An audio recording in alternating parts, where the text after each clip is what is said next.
Have you ever stopped to think about how your life story reads like a book where someone has already written the ending? Because here's a truth that changes everything. You're not walking into an unwritten future. You're walking into a story that God has already crafted with perfect attention to every detail. This isn't about fate or some impersonal destiny. This is about a master storyteller who weaves every thread of your life into a tapestry more beautiful than you could imagine. Think about it. Before you took your first breath, He knew every chapter of your story, every plot twist, every character who would enter your life, every challenge that would shape you. Consider the journey of the Israelites through the desert. For 40 years, they wandered in what seemed like endless circles. From their perspective, it probably looked like a massive divine detour. Can you imagine their conversations? Are we lost? Did God forget about us? Why are we taking the longest possible route to the promised land? But here's what they couldn't see. Those 40 years weren't a detour. They were preparation. God wasn't lost. He was transforming a nation of slaves into a people who could handle freedom. Every seemingly meaningless day in that desert was actually building their faith, developing their character, and preparing them for the promises ahead. Your life works the same way. Those moments that seem random, they're not. That unexpected turn in your path, it's part of the plot.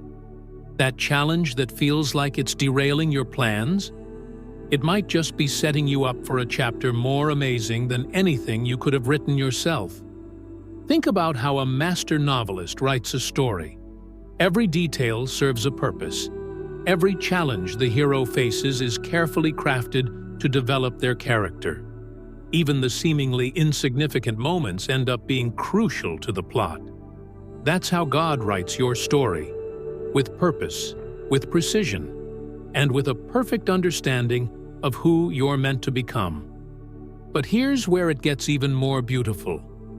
Unlike a novel where the characters are bound by the author's words, God invites you to actively participate in your story. He's written the major plot points, but He gives you the freedom to choose how you'll respond to each chapter. Will you trust Him when the path seems unclear? Will you keep faith when the story takes an unexpected turn? Remember this: you're not an accident. You're not a random collection of circumstances and choices. You're a carefully crafted narrative, written by the one who invented storytelling itself. Every detail of your life, your talents, your experiences, even your struggles, is being woven into something magnificent. So the next time life feels chaotic or your path seems unclear, remember, you're not lost in an unwritten story.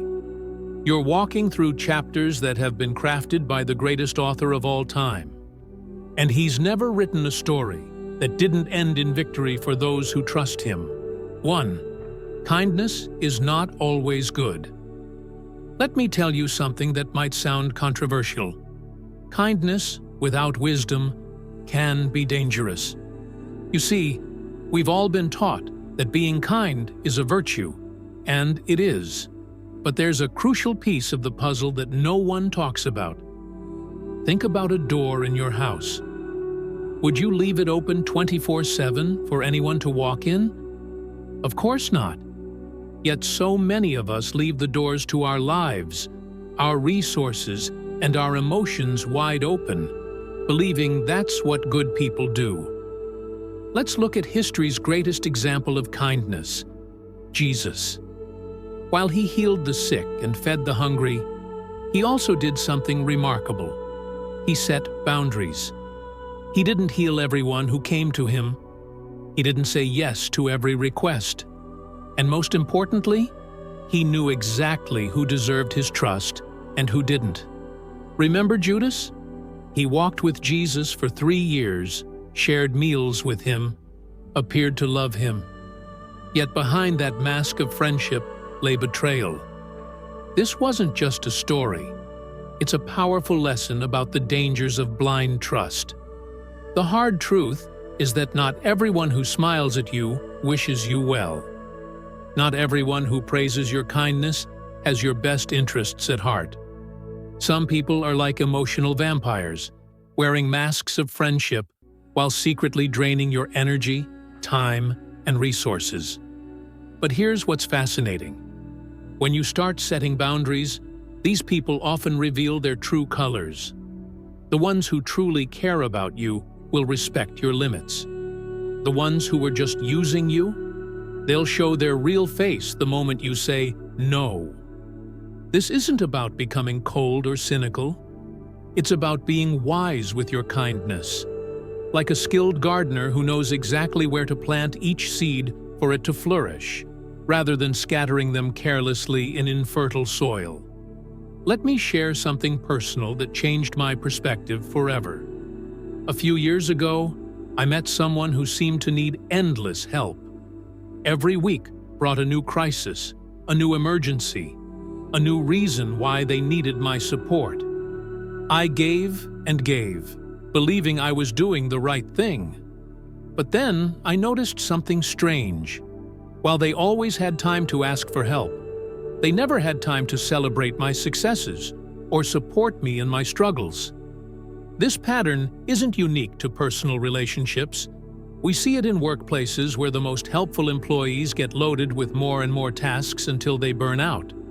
We see it in families where one member becomes the designated problem solver, sacrificing their own well-being for others who never learn to stand on their own feet.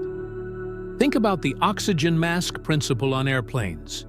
You're instructed to put on your own mask before helping others.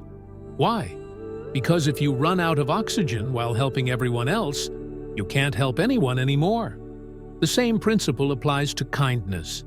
True kindness requires discernment. It means understanding that sometimes the kindest thing you can do for someone is to let them face the consequences of their actions. It means recognizing that enabling harmful behavior isn't kindness.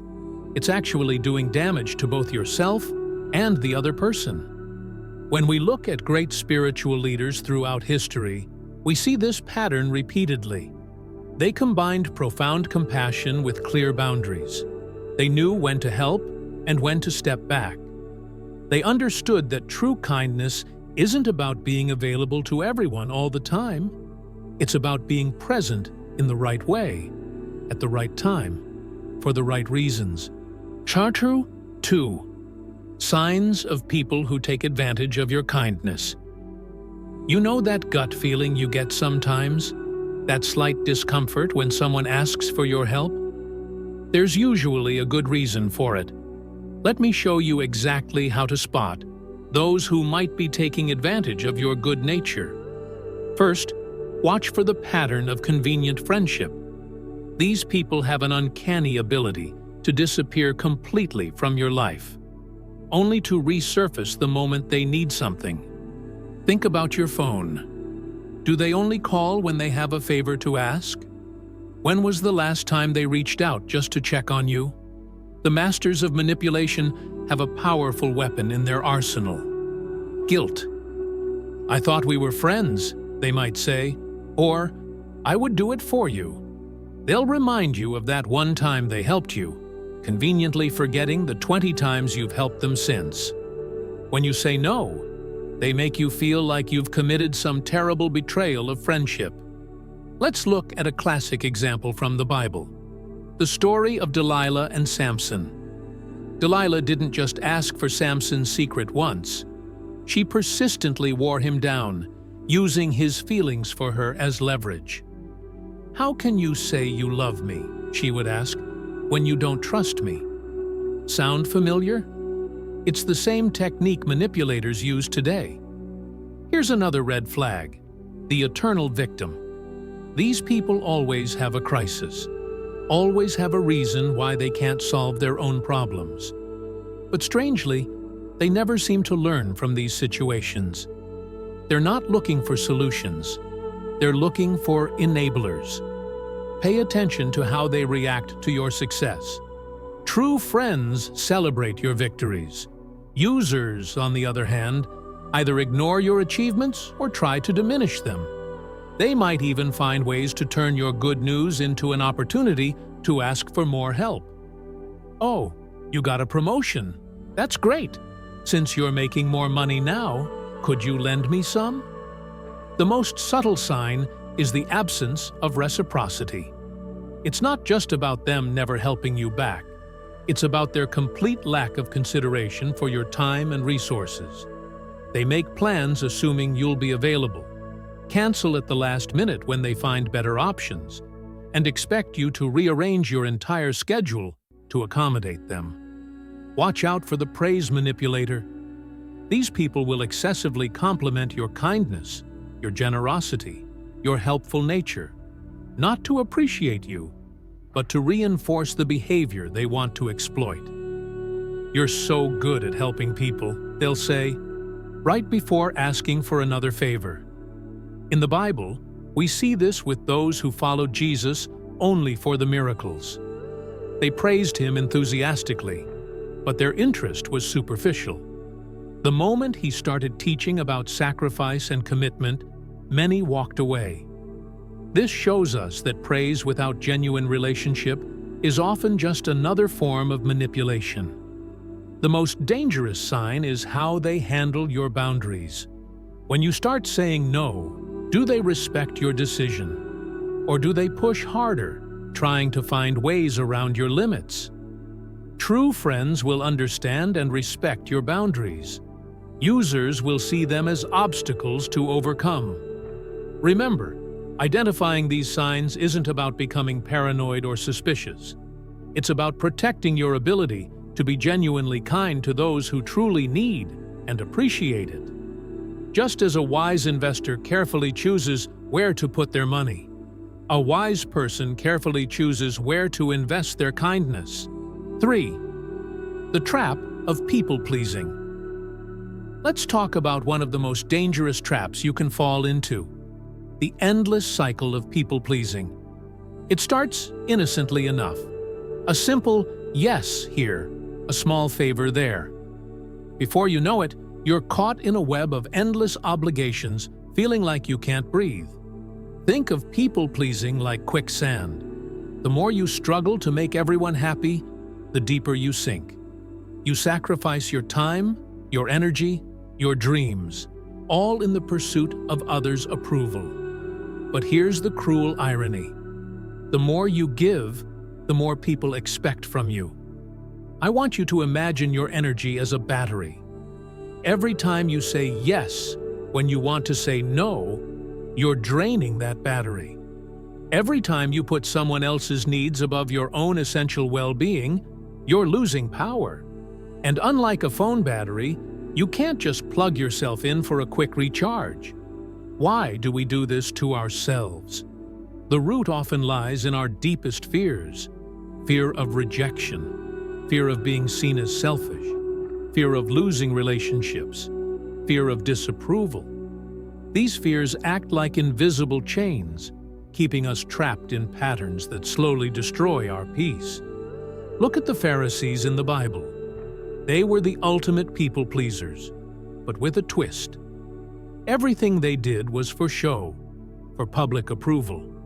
They prayed on street corners to be seen, gave alms with trumpets blaring, followed every rule to the letter, not out of genuine devotion, but for the praise of others.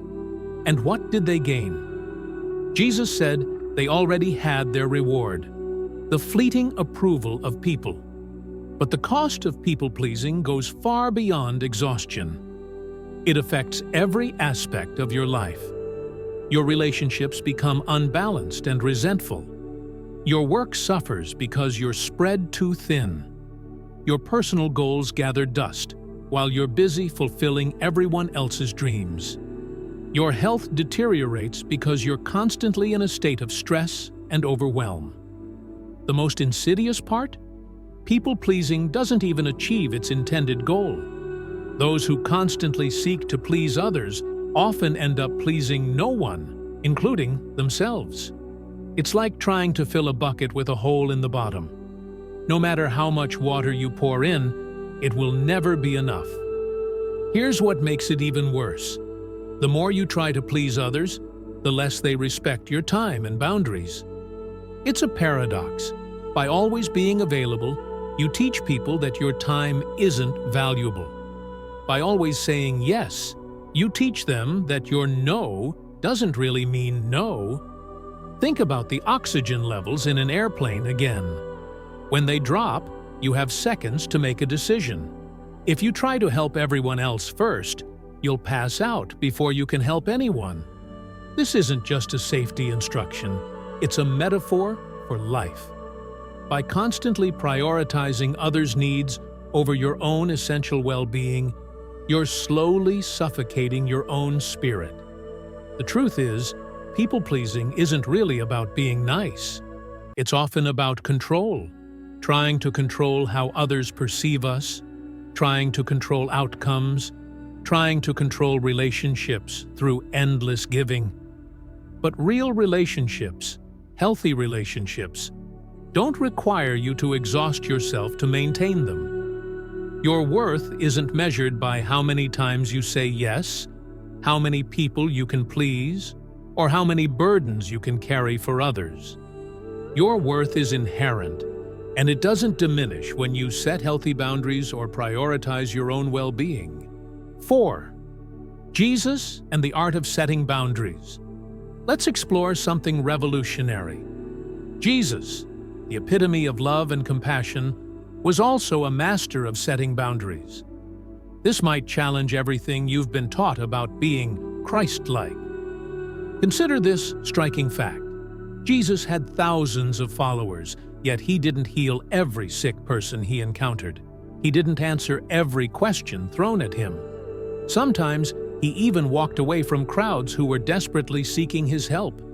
Why? Because he understood something crucial. Even divine love has boundaries. Remember when Jesus was in the Garden of Gethsemane? At his most crucial moment, he chose to pray alone. He stepped away from his disciples, creating space for himself when he needed it most.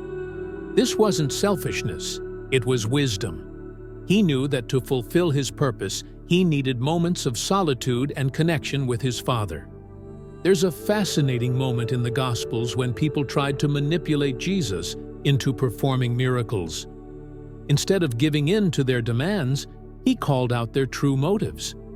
He didn't let their expectations or pressure control his actions. He remained true to his mission, even when it meant disappointing others. Think about how Jesus handled the money changers in the temple. He didn't politely ask them to leave. He didn't worry about maintaining peace at all costs. When boundaries were crossed, he took decisive action. This shows us that sometimes protecting what's sacred requires strong, clear boundaries. Even more revealing is how Jesus handled questions. When people tried to trap him with clever questions, he often responded with his own questions or simply remained silent. He didn't feel obligated to engage with every challenge or justify himself to every critic. What a powerful lesson for those of us who feel we must explain ourselves to everyone who demands it. Here's something profound. Jesus, who came to save the world, didn't try to be available to everyone all the time. He often withdrew to quiet places. He knew his limits, not because he was weak, but because he was wise. He modeled a truth we desperately need today. Setting boundaries isn't just about saying no to others, it's about saying yes to your purpose. Consider the rich young ruler who walked away sad. Jesus let him go. He didn't chase after him, didn't compromise his message to keep him. This teaches us something vital.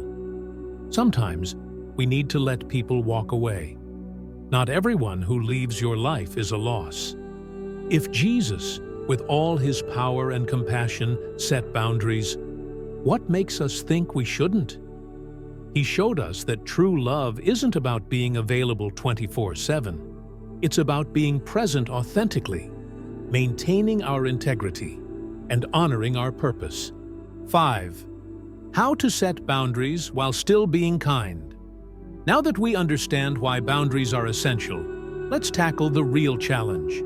How do you set them without feeling like you're being mean? This is where the art of kind but firm boundaries comes into play. First, let's shatter a common myth. Saying no doesn't make you a bad person. In fact, clear boundaries often lead to healthier, more authentic relationships. Think of boundaries like the walls of your house. They don't just keep unwanted things out. They also create a safe space where true connection can flourish. Here's a powerful technique. Start with positive statements before setting your limit. Instead of just saying, "I can't help," try, "I care about you, and I want to be honest. I don't have the capacity to help right now." This approach maintains the relationship while establishing your boundary. Your time and energy are like a bank account. Every yes is a withdrawal. When someone asks for your help, pause and check your balance. Are you operating from abundance, or are you already overdrawn? You wouldn't write a check from an empty account, so why do that with your energy? Learn to recognize and trust your internal signals. That knot in your stomach when someone makes a request? That's your boundary alarm system activating. Your body often knows your limits before your mind is ready to acknowledge them. Here's a practical strategy. Delay your response. When someone asks for something, instead of immediately saying yes, make it a habit to say, "Let me check my schedule and get back to you." This simple pause gives you space to evaluate the request without pressure. Being kind doesn't mean being available on demand. You can offer alternative solutions. "I can't help with the whole project, but I can point you toward some useful resources." This shows you care while maintaining your boundaries. Remember, you're not responsible for managing other people's reactions to your boundaries. Some might get upset or try to make you feel guilty, but their reaction is their responsibility, not yours. Your responsibility is to be clear, consistent, and respectful in communicating your limits. Think of boundary setting as an act of stewardship. When you protect your time and energy, you ensure you have enough resources to fulfill your true purpose and help those who genuinely need you. It's not selfish, it's sustainable. 6. True kindness. Guidance from the Bible. Let's redefine what true kindness really means, drawing wisdom from the greatest source of all, the Bible. What we're about to explore might completely transform how you view acts of kindness. True kindness isn't about being available to everyone at all times. Think about a lighthouse. It doesn't chase after ships. It stands firm, shining its light consistently. That's what genuine kindness looks like. It's steady, purposeful, and guided by wisdom rather than obligation. In the Bible, we see this profound truth. God didn't call us to please the world, but to do His will. When Jesus walked the earth, He showed us that true kindness often requires making tough choices. Sometimes He fed thousands. Other times, He withdrew from the crowds to pray. Each action was guided by divine purpose, not human pressure. Here's a truth that might liberate you. Helping people who constantly drain you without any genuine desire to change isn't actually kindness. It's enabling. It's like giving someone a fish every day, but never teaching them how to fish.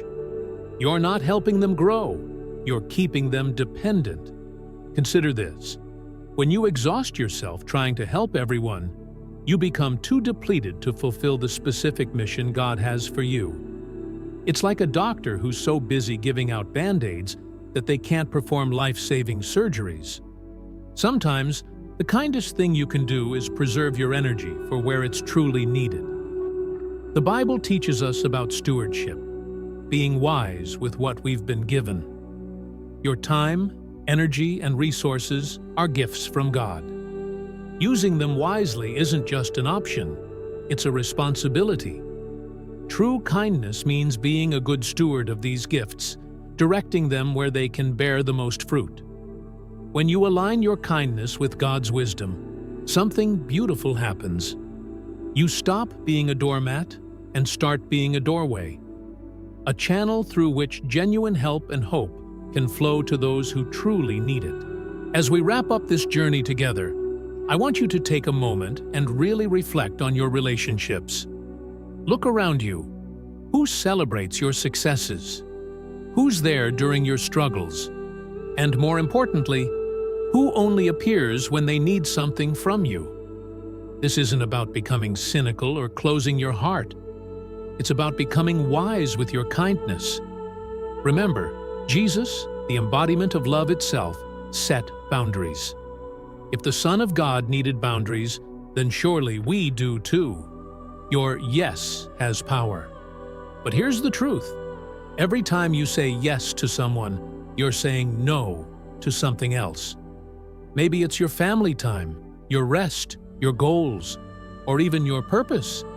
Are you saying yes to the right things? Starting today, I challenge you to make a change. Begin paying attention to how you feel when someone asks for help. Does the thought of helping them energize you or drain you? Does your stomach tighten? Does your heart feel heavy? Your body often knows the truth before your mind catches up. Don't be afraid to say no. I promise you, the world won't end. The right people will respect your boundaries. And those who don't? Well, they're showing you exactly why you needed those boundaries in the first place. Remember this, you can be both kind and strong. You can be helpful without being helpless. You can love others while still loving yourself. God didn't create you to be everyone's resource.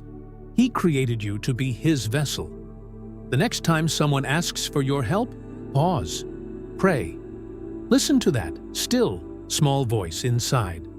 And know that sometimes the most spiritual thing you can do is say no. Because true kindness, the kind that changes lives and honors God, isn't about pleasing everyone. It's about being faithful to your calling and helping others in a way that's sustainable, meaningful, and wise. Your kindness is a gift. Use it wisely.